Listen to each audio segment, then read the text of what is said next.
السلام علیکم ګرانو ملګرو، زموږ سلامونه ومنئ. یو نیم کال په کور کې پردۍ جامې په زوړ ماشین وګنډلې. ښادي او خوښي به د نور وه، خو شپې به دې ماشومې سبا کولې. د سهار رڼا به ولګېده، خو دې به خپل ماشین ته سر ټیټ کړی و او خلکو ته به یې په 300 یا 200 کلدارې جامې ګنډلې او سپما به یې کوله تر څو یې په بده ورځ یې په کار راشي. نن یې په قام بده ورځ راغلې وه. 50,000 کلدارې له ځان سره راوړې وې. ویلي دا سپما مې د همدې ورځې لپاره کړې وه. نن مې په قام بده ورځ راغلي، دا قام درد زما درد دی. ښه زلمو او پیغلو ته یې په قام د ننګ بلنه ورکوله.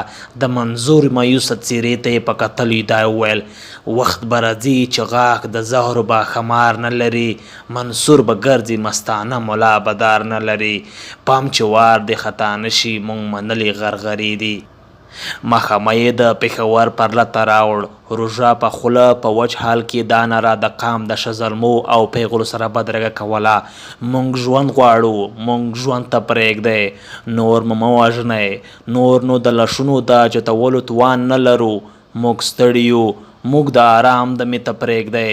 ستا همت او پښتونولۍ ته سلام سلام.